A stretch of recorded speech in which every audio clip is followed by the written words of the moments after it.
ça. Bonsoir à tous, je m'appelle Olga Montoya et je représente le bloc Solidarité Amérique Unie.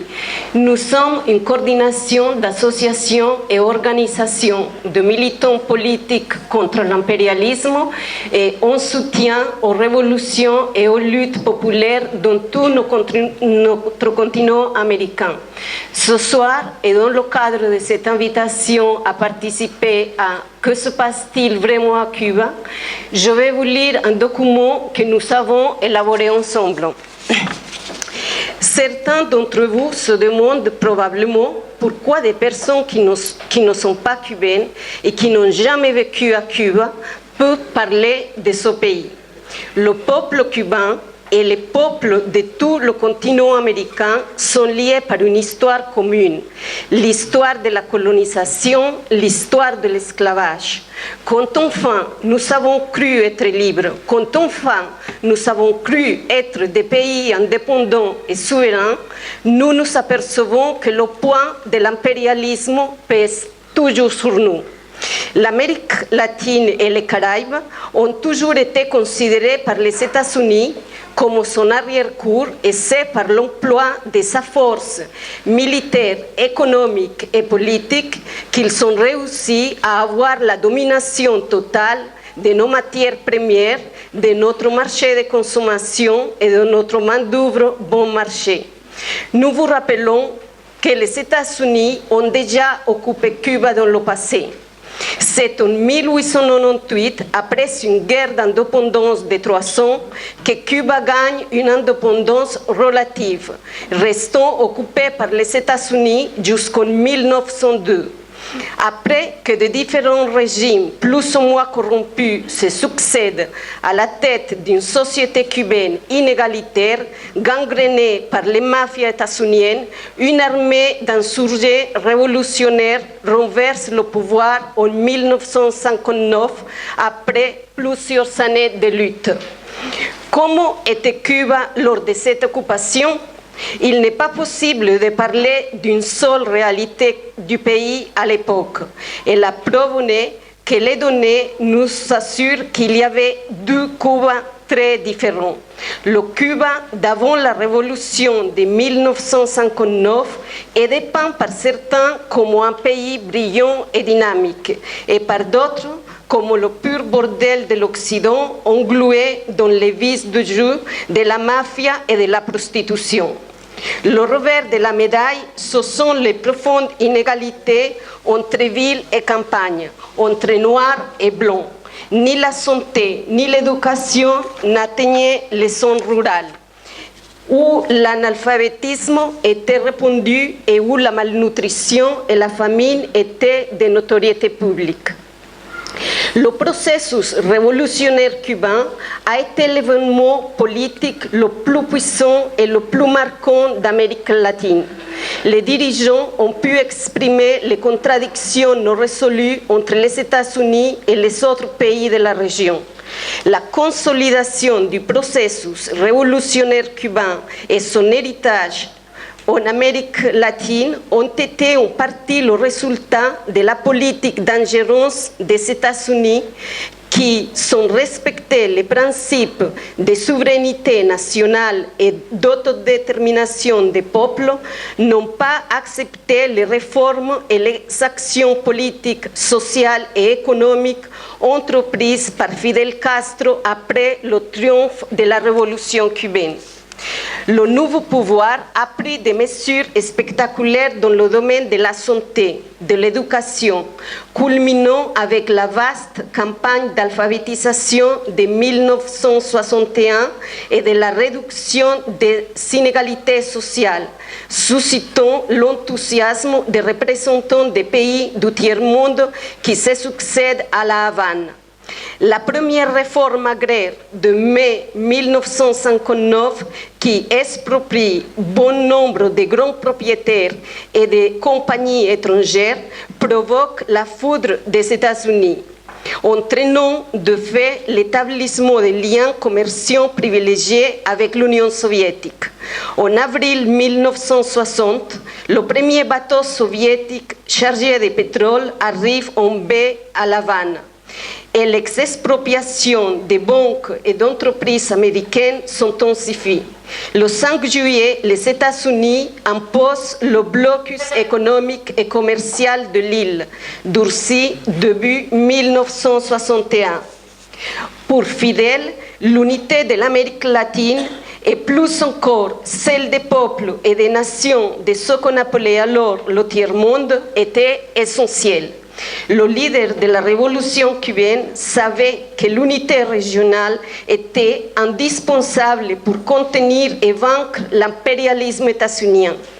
Pour cette raison, Henry Kissinger, secrétaire d'État des États-Unis 1973-1979, disait « Notre préoccupation principale, c'est l'exportation de la révolution par Cuba. » Les États-Unis ont une présence militaire planétaire et sa politique impérialiste d'ingérence constitue plus que jamais une menace pour la souveraineté de nos peuples américains, mais aussi celle du monde. On est réprimé soit pour avoir choisi la voie socialiste, comme par exemple les peuples de Cuba, Venezuela, Nicaragua, soit pour avoir contesté les politiques libérales soutenues par les gouvernements des États-Unis au Brésil, au Colombie, au Chili et au Équateur. C'est pourquoi nous exigeons la levée du blocus qui constitue le plus long génocide de l'histoire de l'humanité, qui a amplement démontré qu'il ne fait qu'appauvrir le peuple. S'il y a une tentative d'émancipation, une tentative de concevoir une société où nous sommes tous inclus, avec une structure sociale qui nous permet de vivre dignement, ces individus ou États seront punis par ceux qui se sont proclamés les patrons du monde. L'impérialisme et sa machinerie de mort, destituant des présidents légitimes, persécutant leurs dirigeants, brisent tout principe légal et humain. Toutes les tentatives de progrès sont frustrées. Ils sont tout en leur faveur. Ils ont transformé les médias en acteurs politiques et instrumentalisé la religion comme moyen d'aliénation. Il y a un mois, des dizaines de manifestations ont eu lieu à Cuba. La presse dominante et les États-Unis ont augmenté le nombre de manifestants et les ont qualifiés comme historiques, antidictature, et pour la liberté, elles auraient été réprimées. Cette grille de lecture évite de rappeler l'existence du blocus et de ses conséquences et le contexte Covid qui ont empiré la situation actuelle. Par ailleurs, des photos de manifestants qui soutiennent leur gouvernement ont été utilisées et présentées comme des opposants. Le comble est que la haute commissaire des droits humains, Mme Bachelet, a utilisé ce genre de photos. Le droit des peuples à disposer d'eux-mêmes est garanti dans la Charte des Nations Unies. Le rôle des gouvernements est de les respecter et les promouvoir. La démocratie est effective uniquement quand les droits humains et fondamentaux sont garantis. Nous, militants révolutionnaires de notre continent, nous sommes et nous continuerons à lever nos voix tant que l'Occident continue à violer les droits humains de nos frères à Cuba. Cuba n'est pas seul. Vive la lutte pour la libération de nos peuples. Merci.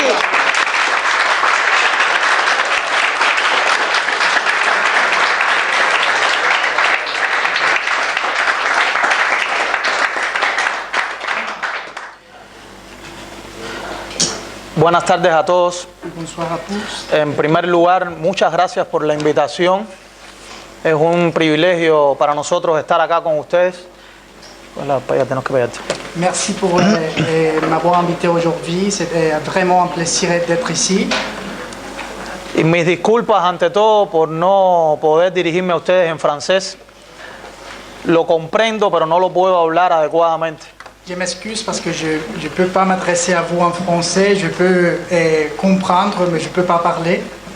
Entonces, tengo que hacer un esfuerzo para continuar aprendiendo y que llegue el día en que pueda intercambiar con ustedes y otras personas en el idioma de este país. Et je dois m'efforcer pour qu'un jour je puisse me communiquer en français ici avec les amis et les personnes qui vivent ici.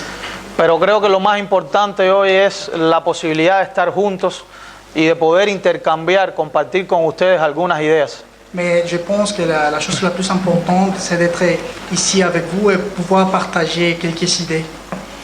No pretendo extenderme mucho.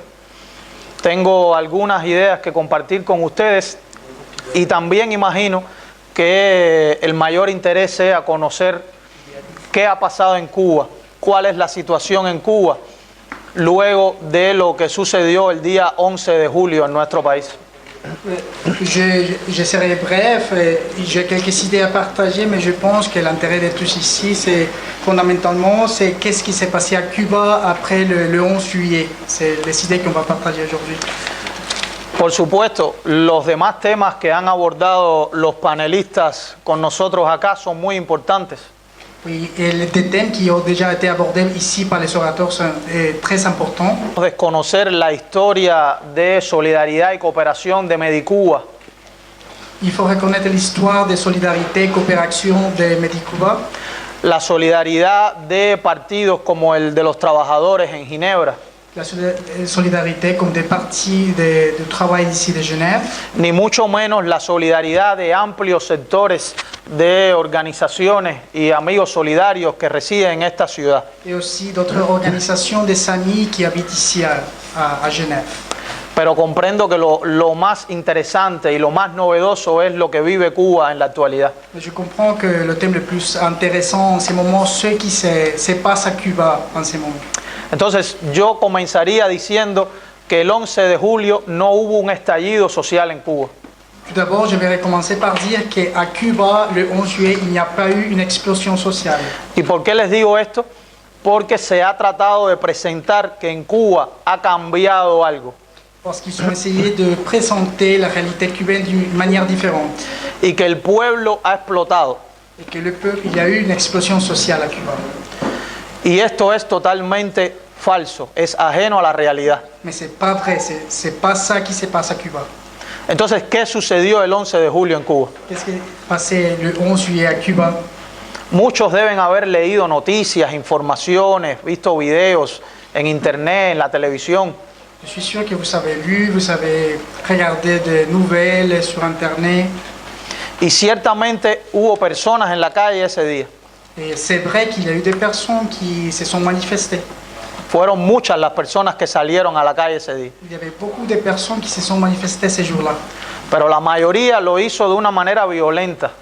Mais la majorité des personnes qui se sont manifestées ont fait ça d'une manière violente. No todos fueron violentos. Il faut remarquer que ce n'est pas tous les manifestants qui ont été violents. Hubo personas que salieron a expresar preocupaciones y malestar por la situación que vive hoy nuestro país. Il y a des personnes qui se sont manifestées à cause de mécontentement, de la situation difficile que se vit à Cuba. Y por ejemplo, el presidente Díaz-Canel estuvo en un barrio donde hubo personas pacíficas. Et Díaz-Canel, il a été dans un voisinage où il y avait eu des personnes qui sont manifestées pacifiquement. Y pudo intercambiar con ellos sobre las preocupaciones, las insatisfacciones que tenían esas personas o que tienen. Il a pu échanger, il a pu parler des mécontentements de ces personnes, aussi des soucis. ¿Y por qué hubo personas que salieron a la calle ese día? Et pourquoi il y a des personnes qui se sont manifestées ce jour-là? Algunos de los compañeros que han hablado se han referido de manera general a la situación. Et des orateurs, ils ont déjà parlé d'une manière générale de la situation. En primer lugar, habría que hablar de la situación de la COVID en Cuba en estos momentos. Premièrement, il faut parler de la situation de la COVID-19 à Cuba en ce moment. En 2021, desde hace varios meses, estamos teniendo muchos casos de COVID, miles de casos. On a milliards de cas par jour de COVID en 2021. Desde hace 2 meses tenemos todos los días más de 8.000 casos. On a plus de 8 000 cas par jour depuis 2 mois. Y con aproximadamente entre 80, 90, 70 fallecidos, muertos todos los días. Il y en a à peu près 90 décès par jour.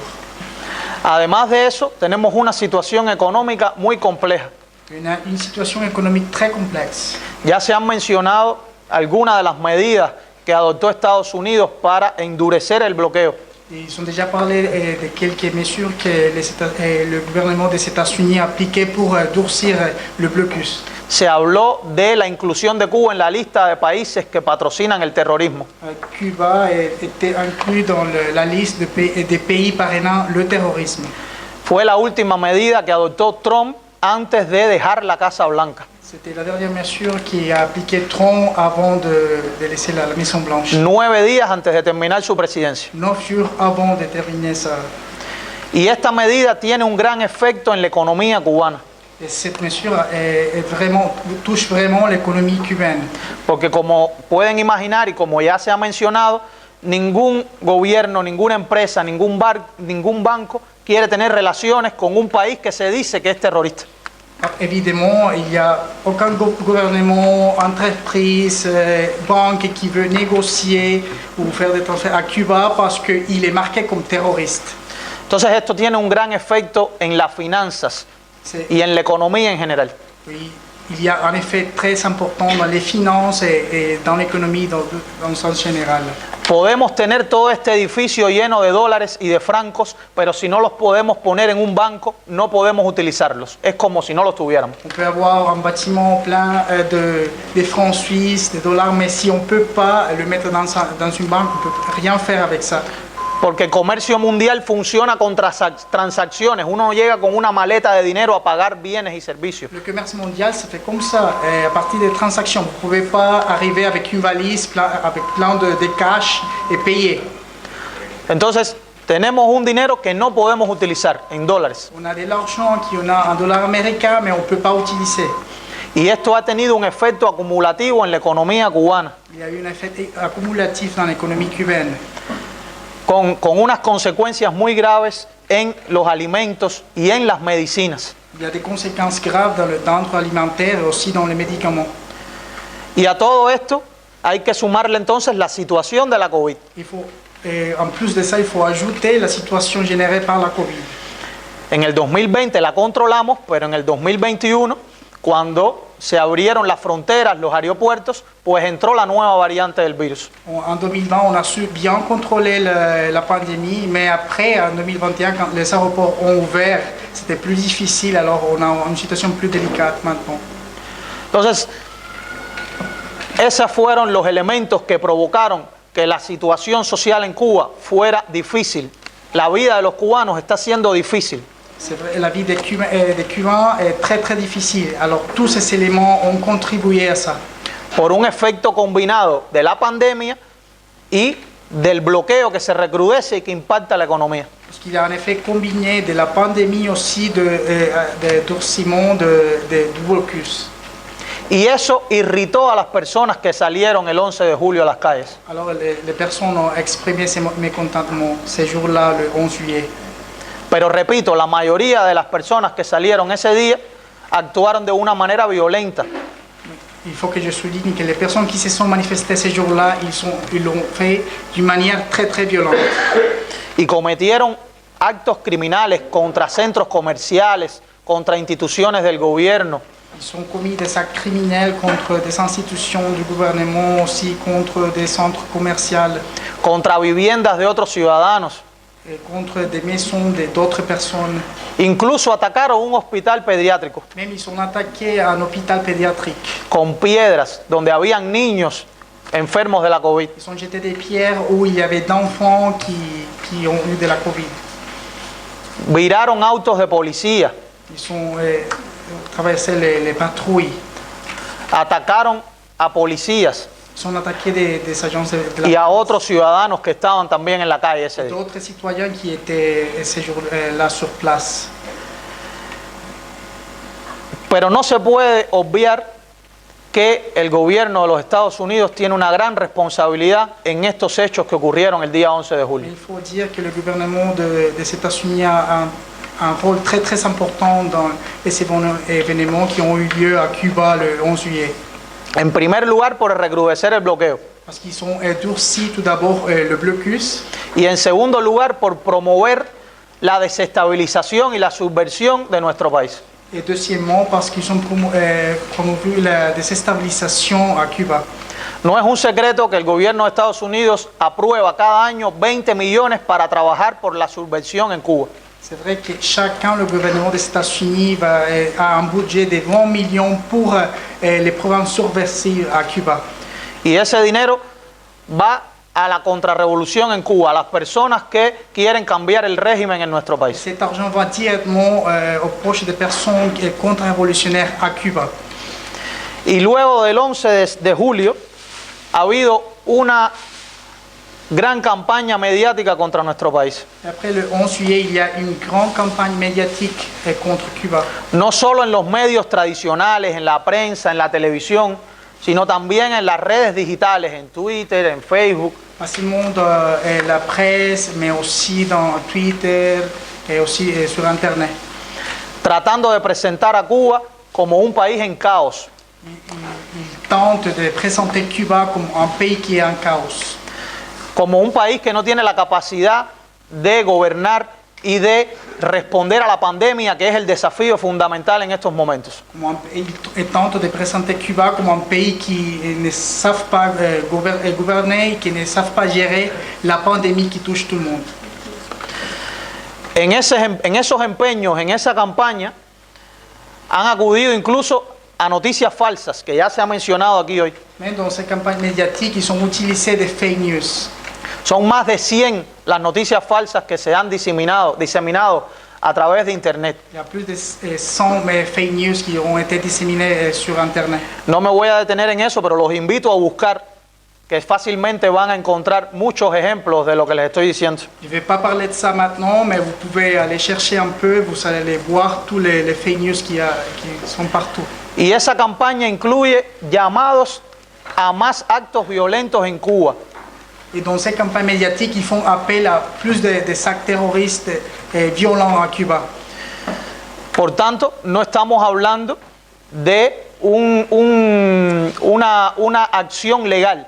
No puede ser legal cuando se promueve desde el exterior una desestabilización de un país, incluyendo a través de la violencia. Alors, on ne peut pas parler d'une action légale quand il se sert de la force depuis un territoire qui n'est pas Cuba pour promouvoir la desestabilisation. Y sobre todo se ha llamado a la violencia entre los cubanos, entre los mismos cubanos. Et ils font appel à la violence entre Cubains. Y ajeno a eso, contrario a eso, nuestras autoridades, incluyendo el presidente Díaz-Canel, ha llamado a que no haya odio entre los cubanos. Et les autorités cubaines, y compris le président Díaz-Canel, il fait appel à démontrer la haine entre Cubains, parmi les Cubains. Por el contrario, ha llamado a que reine la paz, la tranquilidad y que se trabaje poniéndole corazón a Cuba.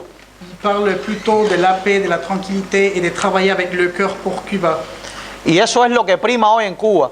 Hoy podemos decir que Cuba está en calma, está en paz y está en tranquilidad. Aujourd'hui, on peut dire que Cuba est calme, il règne la tranquillité. A pesar de que continúan los intentos de promover la desestabilización. Même s'il y a aussi il essaye toujours de déstabiliser le pays. No solo por cubanos que están en la isla, sino también por sectores de cubanos que residen en el exterior, fundamentalmente en Estados Unidos. Ce n'est pas seulement des Cubains qui habitent à Cuba, mais aussi des Cubains qui habitent dans d'autres pays, et spécialement dans les États-Unis. Que están tratando de que los cubanos que están en la isla salgan a cometer actos violentos. Ils font appel à que les Cubains qui habitent à Cuba font des actes terroristes. Tal vez vieron que hace un mes, justo un mes, atacaron nuestra embajada en París. Je ne sais pas si vous êtes au courant qu'il y a un mois, ils ont attaqué notre ambassade à Paris. Con 3 cócteles Molotov. Avec 3 cocktails Molotov. Y eso es resultado de los llamados a la violencia, de la incitación a la violencia y al odio. C'est le résultat de ça, des appels qu'ils font à la violence.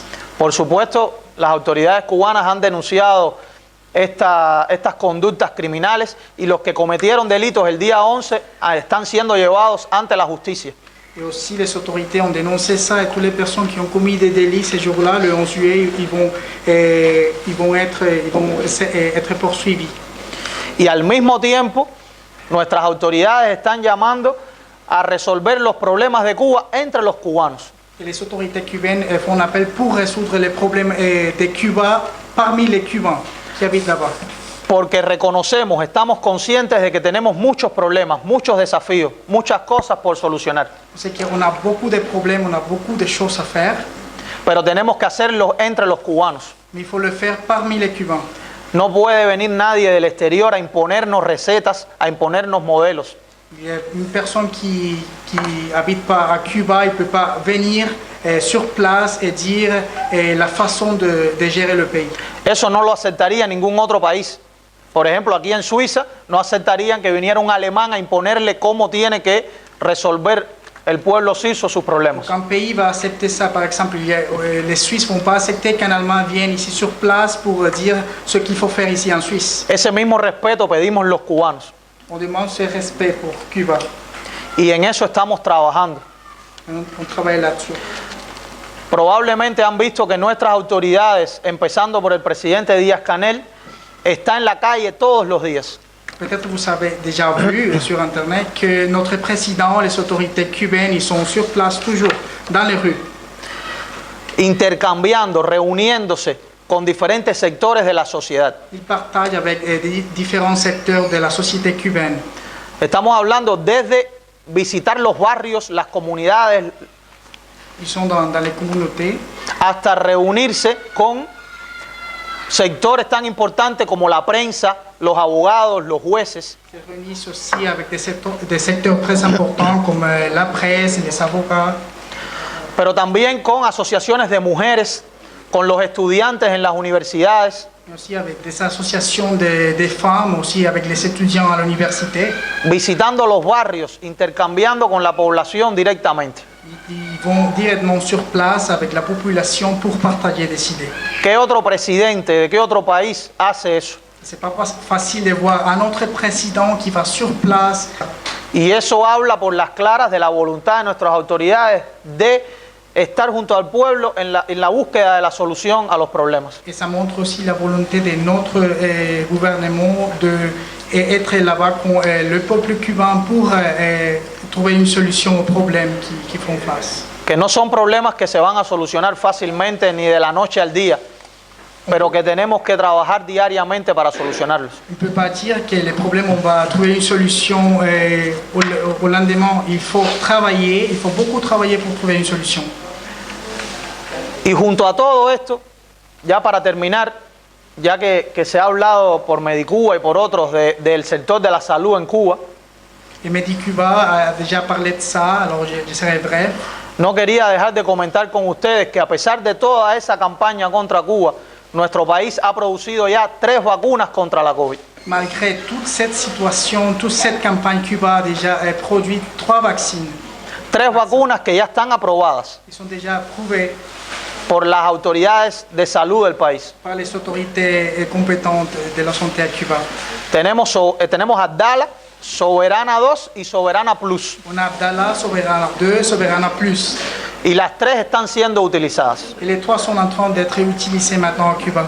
Y hay otros 2 candidatos vacunales que continúan en la fase de investigación. Il y a aussi 2 candidats vaccins qui sont en train. Se ha también declarado por nuestras autoridades de salud que antes de que finalice el año todos los cubanos en Cuba van a estar vacunados. Même les autorités de la santé à Cuba, ils ont déclaré qu'avant de la fin de l'année, toute la population cubaine sera vaccinée. Ya se ha vacunado el 30% de la población Le 30% de la population a déjà été vaccinée y se avanza rápidamente. et il avance très très rapidement. Se ha declarado también que tenemos una capacidad de producción de 100 millones de dosis al año. On peut produire 100 millions de doses par an. Y si tenemos en cuenta que nada más necesitamos 33 millones de dosis para los cubanos, Et même si on tient compte qu'on a besoin seulement de 33 millions pour les Cubains, entonces eso dice que Cuba, fiel a su vocación solidaria y de cooperación, va a tener la posibilidad de ayudar a otros países también. que ça veut dire que Cuba, fidèle à la vocation de solidarité, va aider aux autres pays qui ont besoin. Y esto es algo muy importante en el contexto actual a nivel mundial, porque se ha mencionado que, por ejemplo, en África hay mucha carencia de sistema de salud y, por supuesto, de vacunas. Et c'est très important dans le monde aujourd'hui parce qu'on a déjà parlé de ça, qu'en Afrique, le système de santé est très pénible et aussi ils ne sont pas accès aux vaccins. Y lo mismo sucede con otras regiones, por ejemplo, en la misma región de América Latina y el Caribe, hay mucha necesidad de mejorar los sistemas de salud y atender a la población. Et même aussi dans la région des Amériques et Caraïbes, il y a aussi des systèmes de santé qui ont besoin d'aide. Entonces estoy seguro que Cuba podrá ayudar también en este sentido a combatir la COVID, como ya lo ha hecho enviando médicos y enfermeras a más de 50 países desde que explotó esta pandemia. Et je suis sûr que Cuba va continuer à aider d'autres pays aussi, comme on l'a déjà fait en envoyant centaines de médecins à plus de 50 pays dans le monde. Entonces yo pararía aquí porque creo que también es importante escucharlos a ustedes y poder responder las inquietudes y preguntas que tengan. Je pense que je vais m'arrêter ici pour que c'est très important de répondre aux questions que vous pouvez avoir. No hay enemigo pequeño ni fuerza desdeñable, porque ya no hay pueblos aislados. Como establece la segunda declaración de La Habana, ningún pueblo de América Latina es débil porque forma parte de una familia de 200 millones de hermanos que padecen las mismas miserias, albergan los mismos sentimientos, tienen el mismo enemigo, sueñan todos un mismo mejor destino y cuentan con la solidaridad de todos los hombres y mujeres honrados del mundo.